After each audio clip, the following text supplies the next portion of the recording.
This episode is brought to you by our Patreon supporters. Become a patron today at patreon.com/into the portal.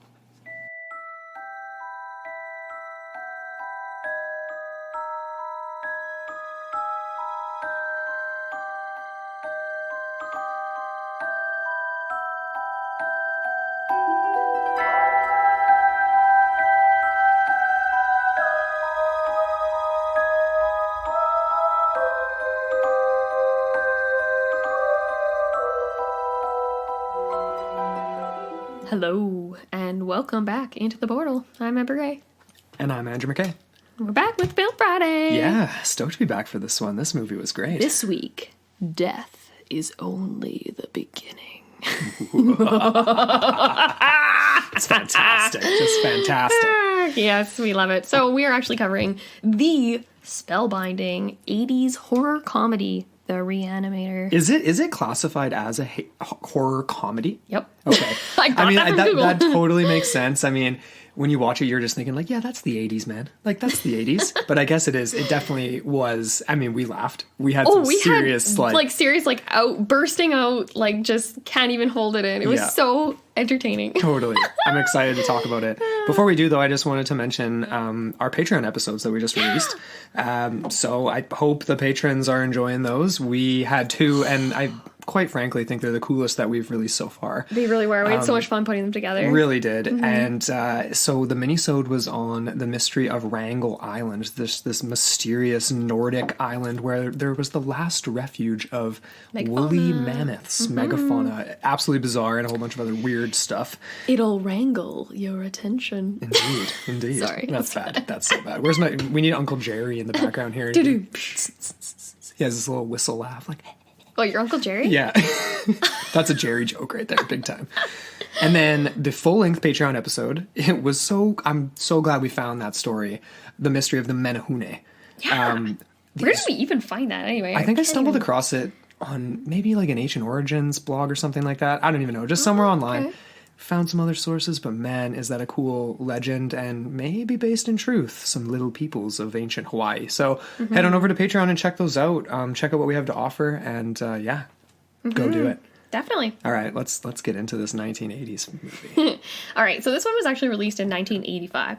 It was directed by Stuart Gordon. Woohoo! Yeah, Gordon. Cool. Anyways, but it is an imaginative take on H.P. Lovecraft's short story called Herbert West, the Re-Animator. Right. It was actually originally published as a serial. Cool. And this was in the Indie Mag Homebrew, published in 1922. Nice. I know, and you're like, because we're both homebrewers, and so we're like looking at that, like, I'm staring at the screen and I'm like, what? That already exists. But it's not what we're thinking. It was actually one of H.P. Lovecraft's friends, supposedly. Oh, okay. And he was just doing this as an indie project. Right. And so, yeah. So this was early. Would this have been early Lovecraft? I can't answer that. I don't know. Or mid. I guess it doesn't really matter because it is just HP, which is just all so dark and it's actually amazing. Really sad that I don't know that because off the top of my head now, I don't even know when Necronomicon came out. Well, that would have been late because that was the anthology. So that would have been much later. True. In his days. It's sitting. But is it here? No, we don't have it's in the basement. Never mind. Highly recommend it. So we both look over the bookshelf. We're looking at this is an audio show, and we're just looking anyway. We're silly. But yeah, no, definitely a really cool story. I was surprised when I saw it was an H.P. Lovecraft story. Like we were talking about this movie all week, and I glossed over that. Very cool. Well, that's it. Yeah, like we only watched this last night, and I did know that before when it was recommended. This came from Heath Robery, I believe. Okay. Yeah, shoot, I actually forgot to put that in our notes, but I believe it was him. I can go back to our planning ahead doc here. Yeah. Give me a sec. But yeah, right off the bat, what were your impressions of this movie? Wow. This movie slapped me in the face with like just the best cheesy gore ever. Like you're just like because I'm a fan of I love like that original The Thing.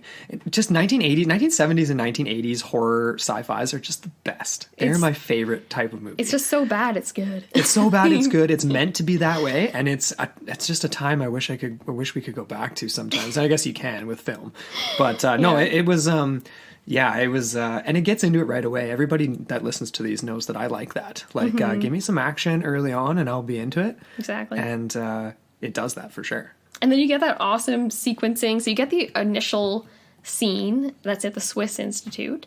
And all you see is, like, basically some dude's head explode. And it's like, his eyes are like these tomatoes that just go, like, and just, like, splatter everywhere all over the nurse. And she's like, oh my God. Like Helga or something, the nurse. Yeah, it's so funny.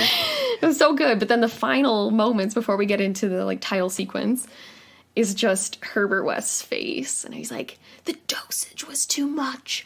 And then that last little line there where he's like, I gave him life. Yeah.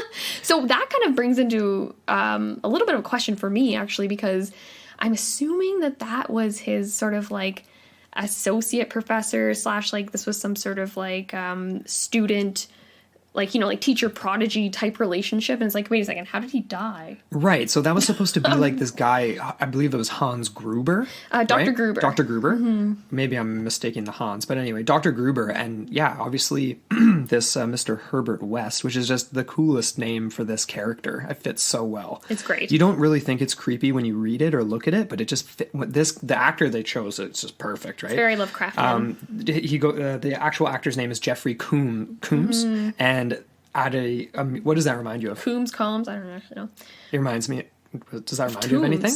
Well, yeah, from X-Files. Yeah. Duh. Yes. Well, duh, yeah, for us or X-Files fans, but anyway. And that was a episode with a very creepy individual. So anyway, that was creepy. He like stretched himself. Yeah. But anyways, that's a little off topic there. Not really. Going back to Dr. Gruber though, like how amazing was that? The guy who played him was actually Al Berry. Good on you, Al. We really appreciated your contribution there. As brief as it was. Yeah, indeed. That must have taken, I mean, yeah, like the makeup effects it's pretty impressive even for the 80s, right? Like you're like, man, that would have taken a long time. But they definitely start off the movie without the comedy, unless you consider that gore the comedy with the because it explodes all over the nurse who's like Dr. Gruber banging on the door. I'm sorry, we were laughing, but they did start it with the people rushing down the hallway of the hospital or the research lab trying to, like, you know, obviously stop something terrible from happening. So you're given that. You're on edge feeling it right off the bat. Oh, yeah, because you get, like, the long hall shot. It's such a classic shot. You get, like... The sterile hospital. Exactly. And you see, like, the attendants behind the main dude who's maybe the dean. He's maybe the head surgeon. I don't even know what's going on in the scene yet. And you just see them. They're just, like, briskly walking towards the camera. Yeah. And then you just see the nurse pacing back and forth. And something is evidently wrong. Right. And then all you hear is just... I don't even know, like some sort of chaos going on the other side. And it's just like... moaning and wailing and not good stuff. To say the least, it was a very effective opening. So essentially, like, let's just touch on the title of this movie for a second, right? The Re-Animator. Mm-hmm. Obviously, this movie is almost kind of like a modern version, if you will, of almost like a Frankenstein type of... Yes. I don't want to say plot line, but... influence or something like Actually, that, right? Like, you know, I had a note here at the very end that I want to get into with the very last scene and how that last scene is actually a homage to Frankenstein. But I'm going to say that for the very end. Okay. Yeah. I really, really liked the name Re-Animator. They simplified it, right? Because the original short story was named Herbert West, the Re-Animator. Herbert, yeah. I keep wanting to make the silent H sound. I'm sorry. Herbert West Re-Animator. Herbert. But like right off the bat, like, okay, let's get into some evaluations of characters here. Sure. Because, okay, we're not introduced to Herbert. Well, we are introduced to him in the first scene, but we don't even really know how he's going to play into the ultimate plot of this movie. Mm-hmm. But then right after the title sequence and everything, we get the scene with Dan, right? So Dan is basically the antithesis of Herbert West in a lot of ways, kind of how I figured him. Oh, definitely. He's very all-American, very wholesome, very innocent, very, you know, like he's got like, but he's like, got the white sneakers on and the hard-working American boy who's in medical school. Yeah. And paying his way through medical school and has to take a roommate because he can't afford his place. Exactly. So you get that right away. He's obviously not really well off. So he's not like a privileged member of society, yet he's dating the dean's daughter. He's sucking up to the dean and dating his daughter, I guess, but the dean likes him at this point anyway. Because he needs that scholarship. So that's kind of another one of the little plot hinges there. Mm-hmm. What did you think of Dan?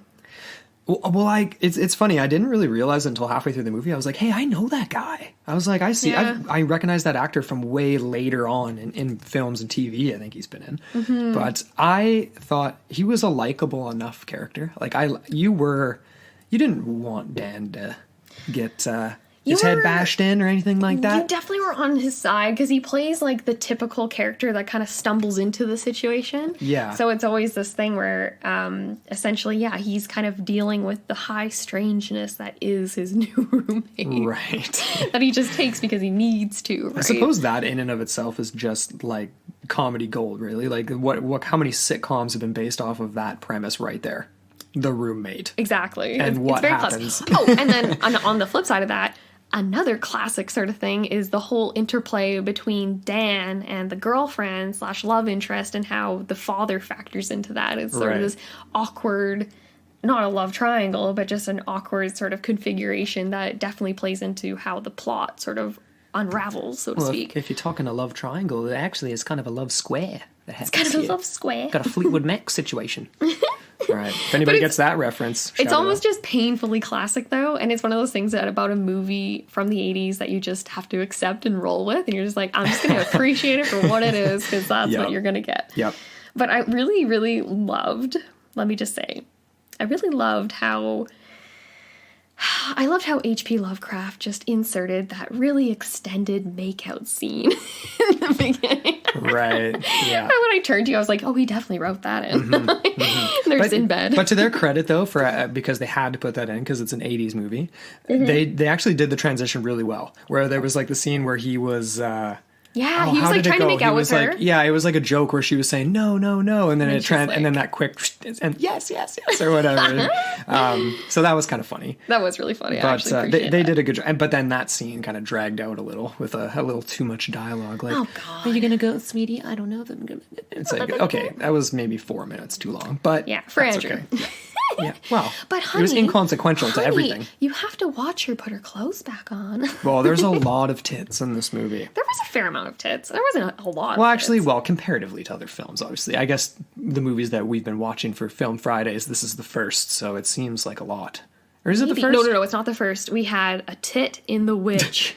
Yeah, but not a good one. We had one tit. Yeah, but not an enjoable scene. I know. For me. Or for you? How much did you enjoy the scene where the headless body of Dr. Hill's just groping her on the table? Like, what the hell? Well, we got to get to that. We'll talk. Okay. We got to get to that. Do you want to just dive into that? Because I feel like he is the ultimate enigma of this movie. Okay, wait. Before we get into that, let's give a little bit more development through the story. Okay. So essentially, like, Herbert West. So it's so cool, right? Like, obviously we expect that you guys have watched the movie, but like, so Herbert West shows up.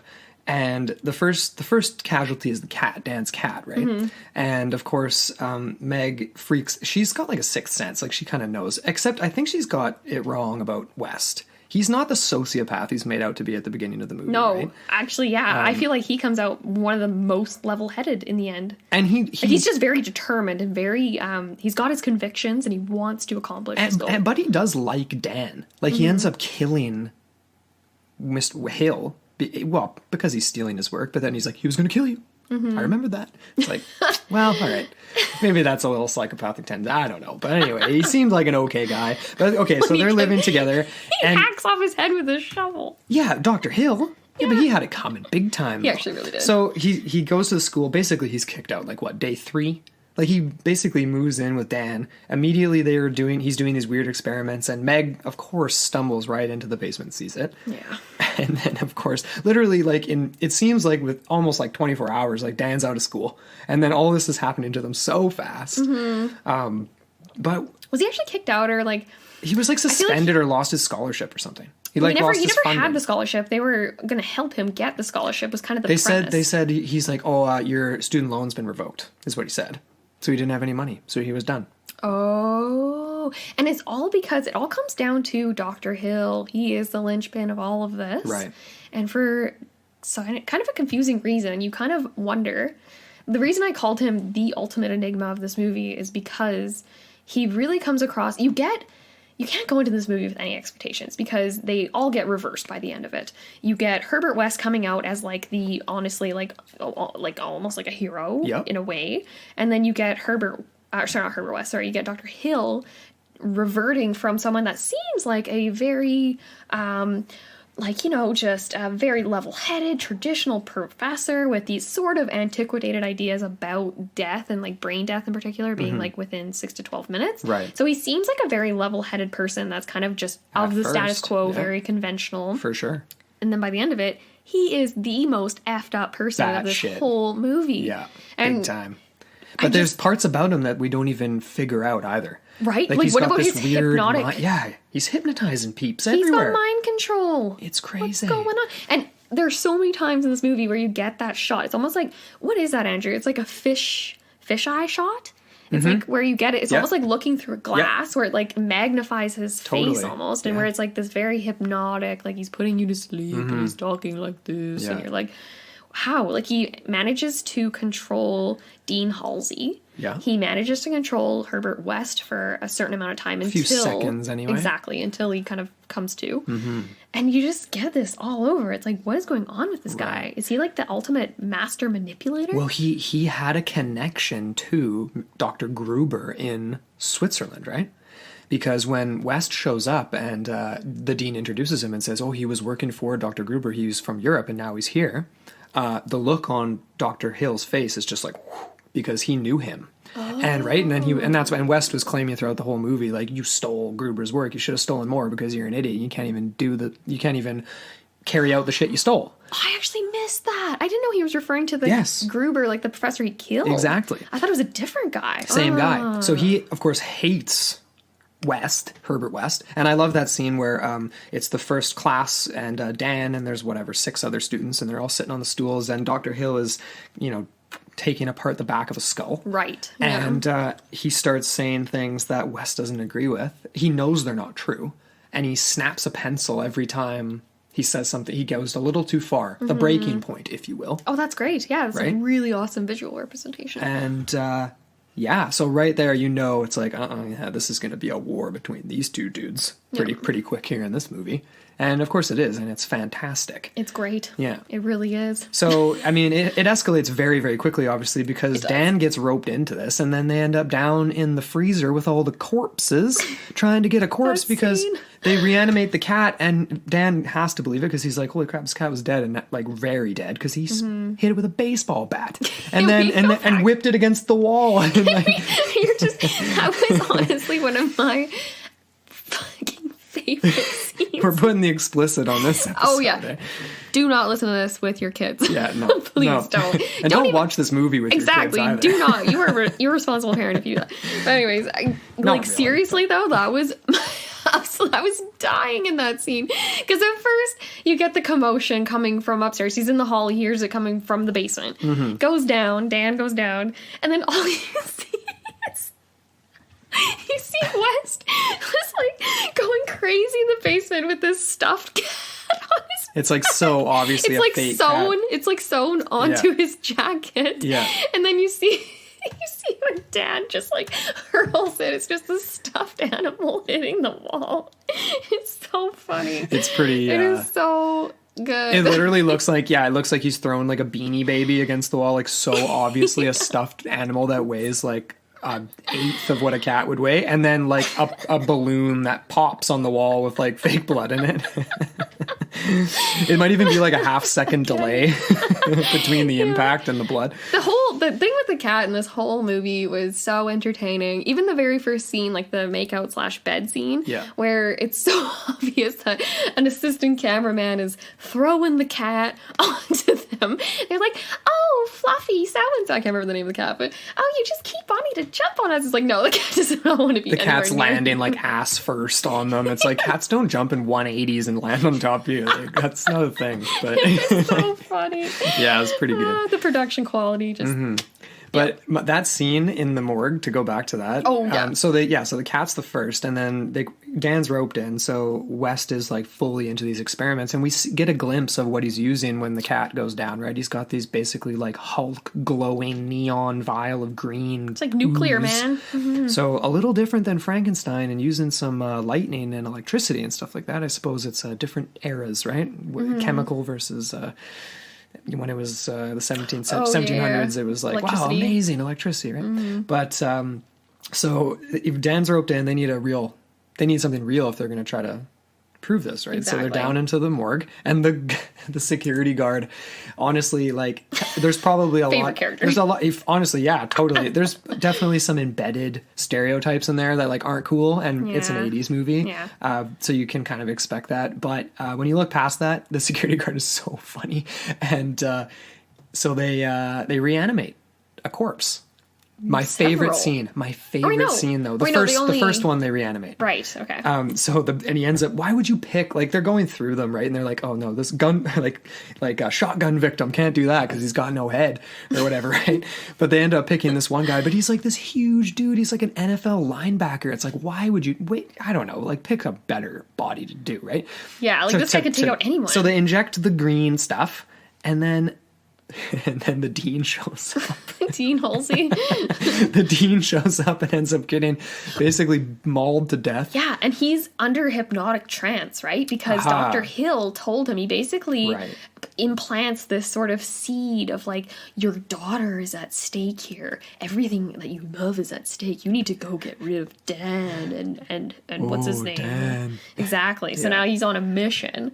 But yeah, that was such a great scene. Okay, side note here, when I was looking into I was just on imdb.com just looking up the specifics for like the cast and everything, and I started scrolling down the cast members and you get things like all of the like dead reanimated character names are like slit wrist girl corpse, failed operation corpse, bullet wound to the face corpse. Nice. I was just like, that's an actual character Put that on your name. acting resume, right? I mean, you gotta build But it up then I'm somehow. looking for the security guard and he's not even listed. What? I know, I was really choked. That's odd. I'm sure we could find that out, though. I actually recognize that guy from other movies. Like, I'm Did sure you? he's. Really? Oh yeah, Oh, like okay. I'm sure he's been the same character in a bunch of '80s movies or something.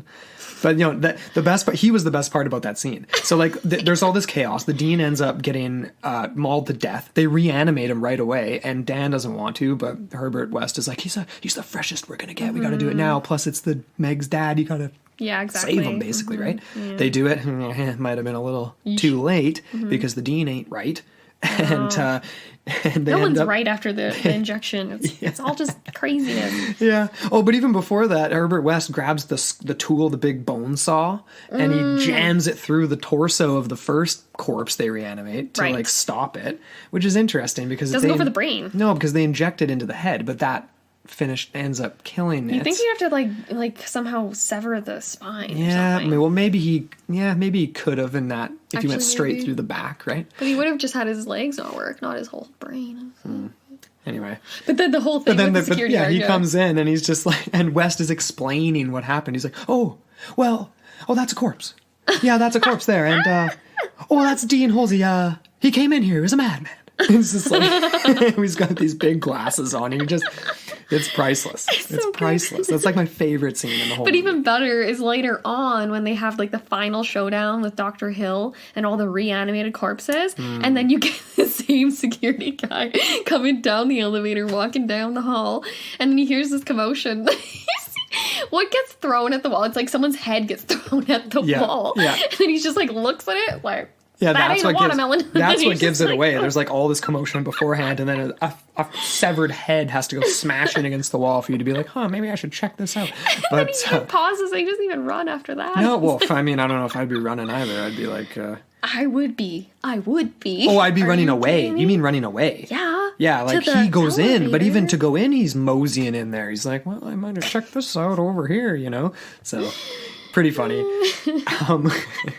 So then from there, we kind of get this whole devolution of Dr. Hill's character, Right. which is intriguing. And the turning point for him is actually when he goes about to do his experimental surgery on Dean Halsey. And he actually gives him a frontal lobotomy.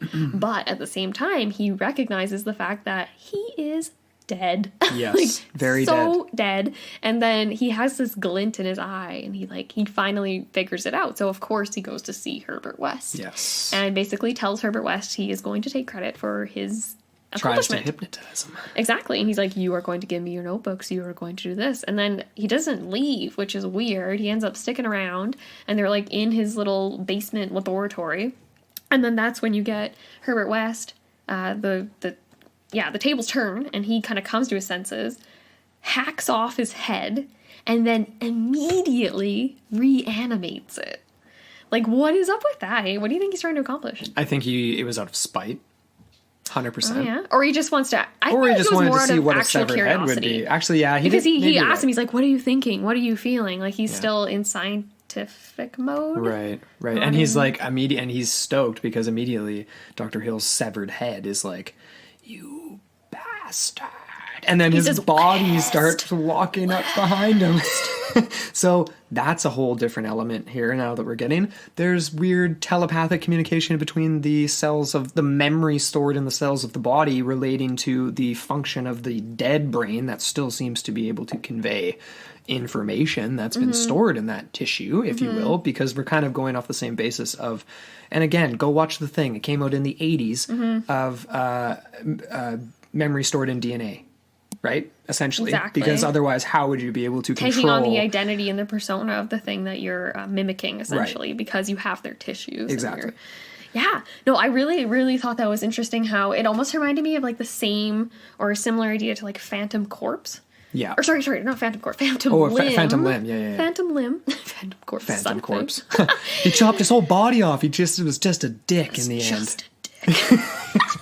He just held his dick, chopped his whole body off. Imagine that. I love political. Yeah, we should watch that. But anyways, where was I going with that? Okay, so the idea that... Oh, shoot, what was I saying? It was something to do with Phantom Limb, right. And so the idea that this is recently severed, so therefore maybe he still feels like he has the... You know what I mean? Like, where you feel like you have something, maybe he actually... I don't know, I'm really not explaining that well, but you know what I mean? Where it's like people that experience Phantom Limb feel like they still have their arm. Right. And they still feel like they're moving it. They still feel the pain and they still feel everything else. That happens in this movie where there's just a hand or just an arm, too. Like, it's not just not a full... Because that's one thing, too, to grip like a hand from the Addams Family, or to actually like walk one step after another, move your arm, move your hand. You know what I mean? Like this, the function of closing a fist versus all those functions. You know what I'm trying to say? Like, because I'm agreeing with what you're saying. Like, I feel like there could be some some sort of a connection that's similar to a Phantom Limb, where it's like psychic connection. Yeah, like you can feel it, and it's because of something. Like you can hit the severed head. No, it's because it was there, like literally just before. Exactly. Well, exactly. Yeah. But also because of something that's still keeping that connection, right? Like some sort of whatever. I don't know what to call it. It's the dark matter. It's things being transmitted. Things we can't through see. The dark matter. Yeah. Exactly. Yeah, for sure. Now I just sound like I'm wearing a tinfoil hat. Put it on. Pop it on there. It's already I don't even think we have tinfoil. You can use some parchment paper. No, I have a little bit of tinfoil. Okay, well, yeah. It's just for me, though. So we got into the scene where essentially, Hill's head was hacked off by Herbert West. Mm-hmm. They have the confrontation. Doesn't go well. He becomes a reanimated corpse and essentially has an army, right, of zombies at his disposal, which is interesting. It almost seems to me as if they all have the same sort of mind, right? Because in the very, very end, when you get the fatal injury of the head, right? So it's getting crushed by Dean Halsey. Yep. And immediately every single one of those reanimated corpses starts grabbing their head as if they're similarly being crushed to death. Yeah. So what is that? Is that an extension of his psychic control?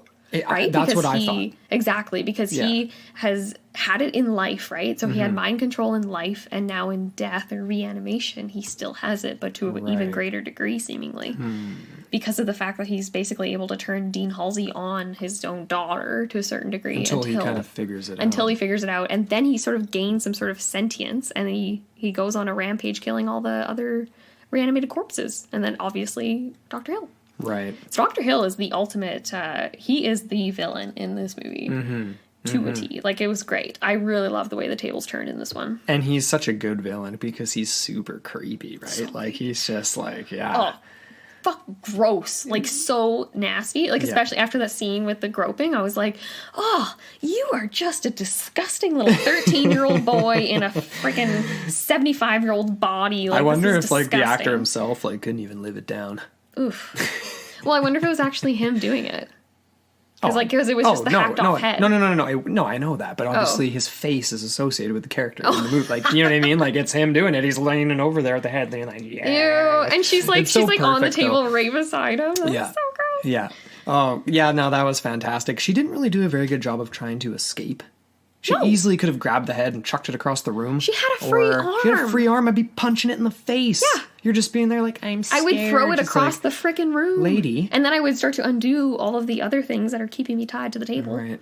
Well, I mean, until we're in that same situation, it's hard to say how'd you react. I mean, severed head beside you. I hate to say it, but I guess we just gotta appreciate it for what The way he had his head severed was just the best. Like that, like totally, that was the official, like, one. Herbert West won me over on that one. Just like, there was a whole bunch of different things he could have grabbed there, and he just took the regular old shovel. Regular old flat scoop and shovel. Not a spade. Flat edge. Well, he knew that'd be best, right? Put your heel into it. Mm-hmm. It's great. That was so satisfying. It's fantastic. Was there anything else you want to cover besides the ending? Because I have a couple questions about that. Yeah, I don't know. Shoot them off. Let's see. I want to hear what the questions are. First of all, what about that ending? Did you like it? I liked how abruptly it ended and that you didn't see what happens to Meg. I think that was just very clever and just a cool way to end it. Mm-hmm. And they ended with the same transition sequence and artwork as the intro, which was awesome. With all really these, cool. With just the black background and all these neon silhouettes of the brain and skulls and bodies and stuff. But of course at the end, and the eye, but of course at the end, it's the green vial and it just goes black and then you just see it disappear as Dan not that slowly, injects Meg. Because, of course, she gets strangled in the end by a errant arm of a body. The body itself at the time. And he rips it off. He could have karate kicked it out of the frickin' elevator.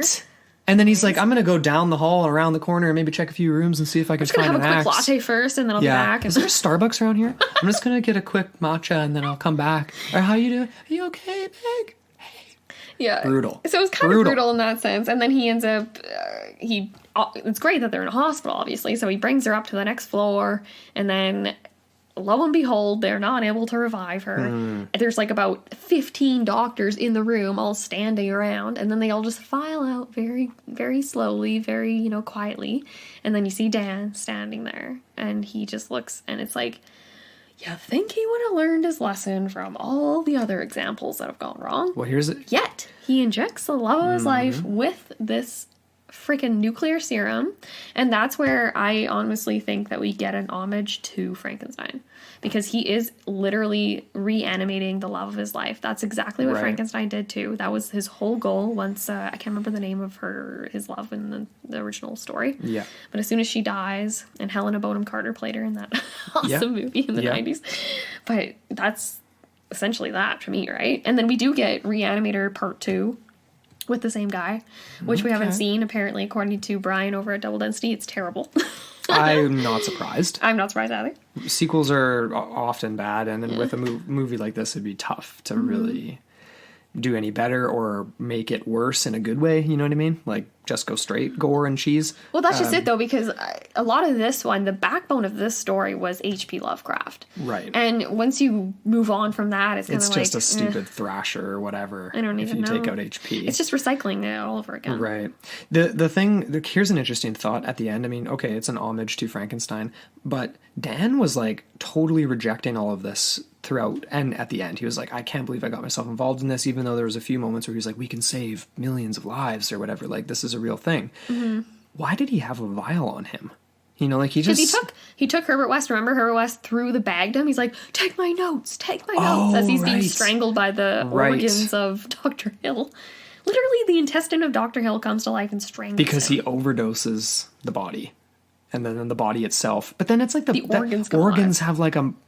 That's weird, though. That was just like straight like sci-fi. Like there's no explanation of that. And of course we don't get an explanation at all or any backstory. We don't get to see what this is made out of or anything like that. That would like, be interesting to me. A prequel. There's no... Yeah, exactly. Like go do see what Dr. Gruber's up to and get... That's actually a really good idea. We should write that. We don't have time. Anybody else out there, you should write that and send it over. We'll edit it. But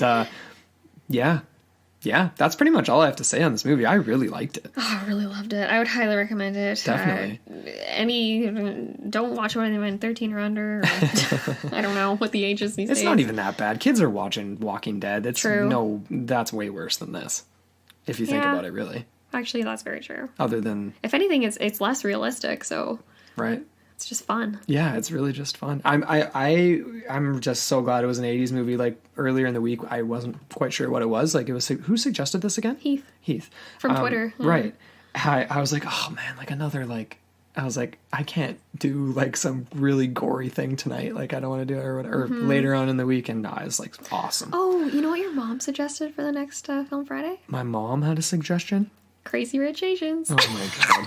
I'm just kidding. No, she didn't say it for Film Friday. Oh my she was just saying how it would be a nice light movie that we should watch. Oh my God. I was like, oh, maybe. I don't know. There's a few higher in the queue, I think.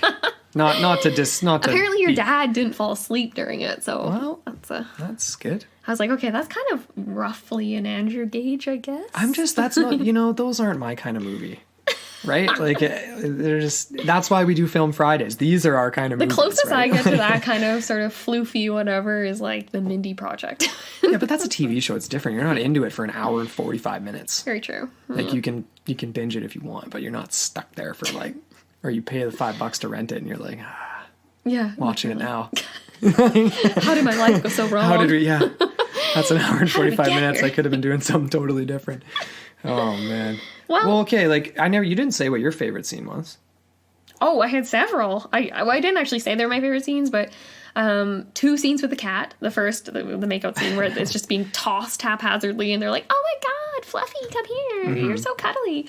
And then the scene where the corpses reanimate at the same time.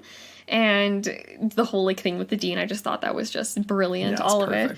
But I feel like probably my favorite scene would have to be, oh shoot, this is tied. The very first scene is probably one of my favorite, just for the visual.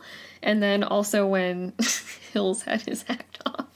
I just love the coming from behind the corpse, the headless corpse. And then when he actually goes to the hospital and he's got like this fake head, like weird, like bandaged gauze thing going on, and like the security guard again doesn't even question it. It's like this weird headless Weekend at Bernie's situation or something, and he's like walking through with and the whole scene with him like telling his head what to do and everything. I just loved it. Yeah, it's priceless. Yeah, it kind of actually really reminded me of Prometheus. Remember with the guy that ends up... Oh, sorry, not Prometheus. This is Alien...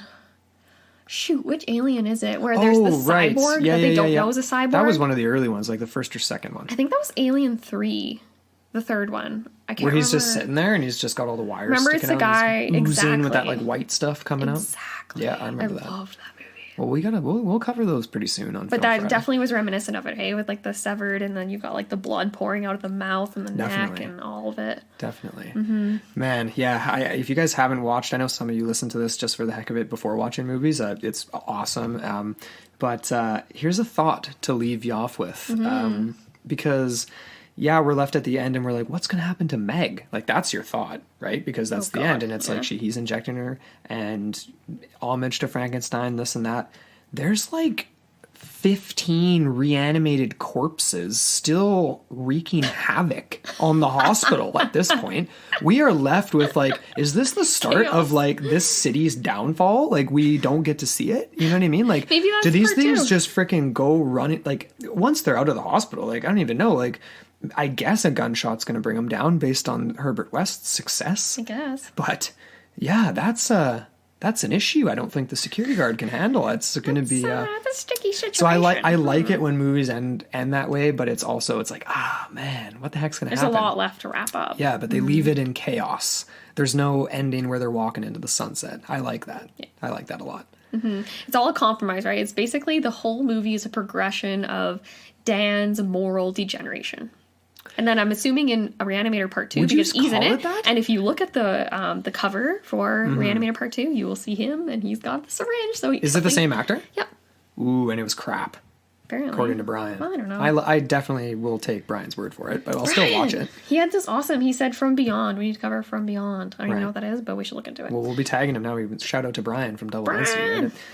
So, yeah. That's about it, That's folks. it. That wraps it up. Next week, we're going to be looking at Nightbreed. Ooh. So, yeah, make sure you guys check that one out. Definitely. And, yeah, we'll be back on Sunday with a brand new episode. And we've got some announcements to make, too, on Sunday. So Yeah, we do. I'm excited about it. And the episode's really, really fun. It's totally different. Like, different than... Well, not so different, but it's definitely different than anything we've done. Oh, I'm having so much fun putting this one together. So, yeah, until Sunday. Yeah, before we leave, of course, come follow us on our socials. Of course. Come hit us up on Facebook and follow us on Instagram at Into the Portal Podcast. Send us your ideas. You have ideas for movies, for shows, email us into the portal mailbox at gmail.com. We have a list going. So we've got do. a lot of ones coming up. We've got suggestions from a whole bunch of listeners. We've got...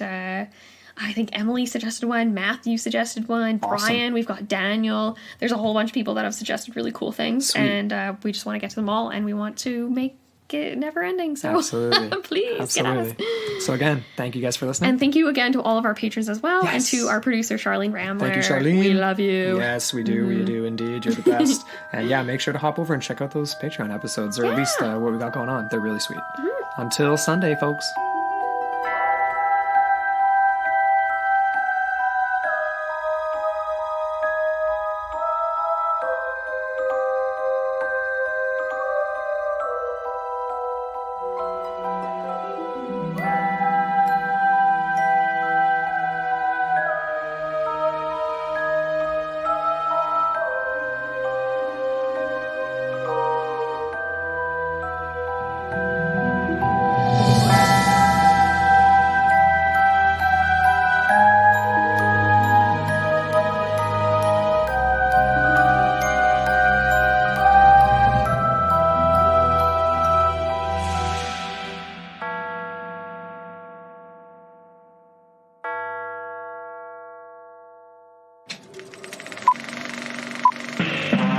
This was a podcast from the Podfix Network. You can check out more shows like it at podfixnetwork.com.